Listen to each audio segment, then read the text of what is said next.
Hello, I'm Pam Carruthers of HealingStars.com.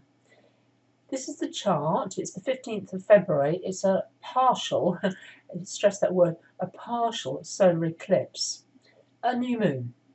And it is in the late degrees of Aquarius. And will soon, of course, that moon, will soon be moving into the sign of Pisces.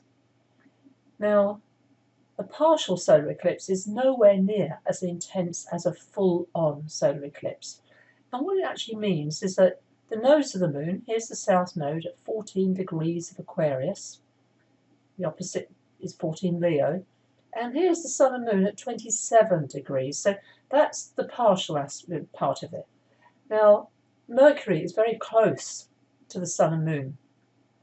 When Mercury is that close, it's almost combust. That means it's not easy to discern the truth, the information.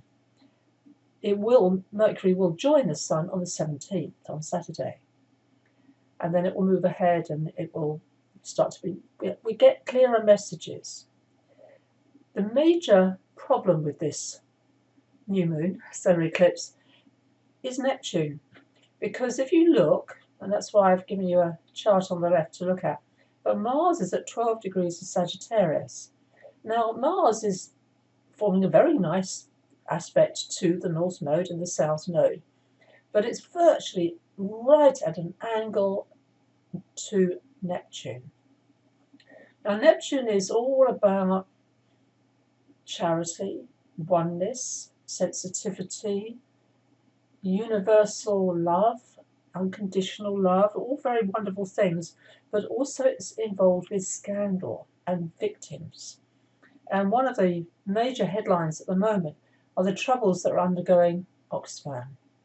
Now, Oxfam was founded way back in 1942 of people coming together in Oxford in the UK, a lot of Quakers concerned with what was going on in Europe, in Greece in particular, with refugees, and they wanted to help.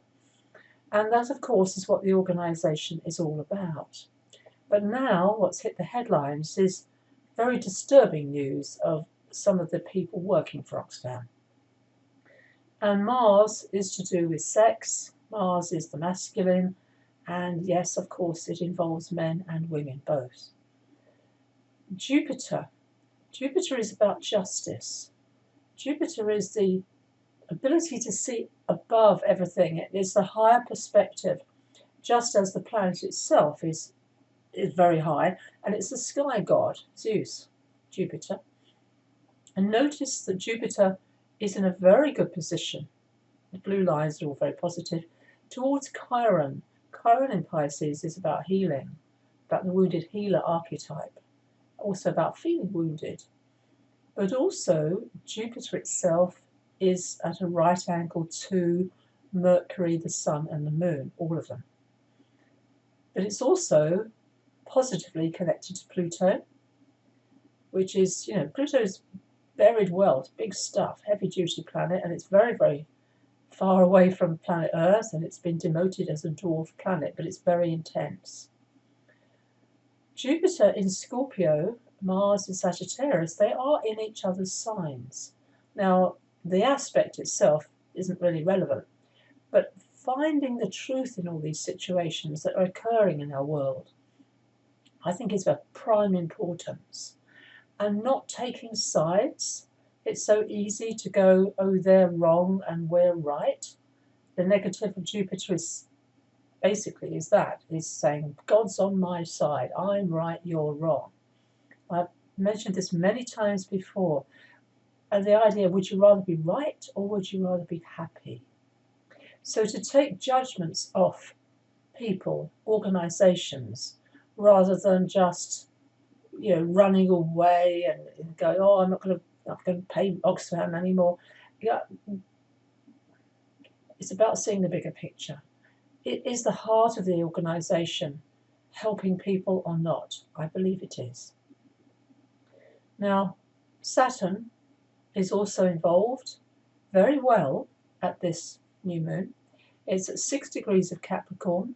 Venus is at 6 Pisces. Now, that is a very positive connection. of an Earth, Saturn in an Earth sign. Venus is in a water sign now. It's her own sign. I'm saying her, she's not a she really, but Pisces is where Venus is exalted. And Saturn brings a seriousness, a somber quality, respect, honour to Venus, to the ability to love. It's interesting, this eclipse is happening just the day after Valentine's Day, and many people I know might be on their own, are looking for love, and love, I believe, is within us all, within our own hearts, and loving oneself. And Saturn's message is a positive one when it's combined with Venus. It's commitment to what you really love, and that's universal. You don't have to have planets in certain signs to know that, I believe. One thing that is also of note, if you see the North Node here, North Node is Leo, the heart. Aquarius is about the common people, and the common people are basically, at the moment, I believe, and this is going on for quite some time now, with the nodes travelling through those two signs, are questioning leadership, which is very important, not to be dominated and think that leaders are kind of saints. They're not. They're just human beings. But to bring equality, one of the gifts of Aquarius is about equality, fraternity, that's brotherhood, and freedom. Freedom of ideas. The problem with Aquarius is a fixed sign. So fixed ideas are kind of being questioned at this moment of time. Now, the planet making this, if you see that green dotted line, it's called an inconjunct. The very word itself, I believe, gives away the game about what it means. It's a difficult adjustment of energy, and it's going between the North Node in a fire sign, Leo, and Neptune in a water sign. Now, I think most of us know that fire and water don't get along, and that's causing this adjustment in terms of compassion. Compassion for those of us who are human, who make mistakes. Nobody is perfect. Unfortunately, we do not live in that kind of a world, and I'm quite pleased that we don't. So take away at this new moon, set your new moon wishes. How would you like to belong to some community, group, tribe, whatever you want to call it, that you can identify with, that values that they have are values close to your heart? Because it is a time of unifying. It is a time of speaking up, and this is something I've been looking at in terms of the Venus shamanic overtone that we're currently in.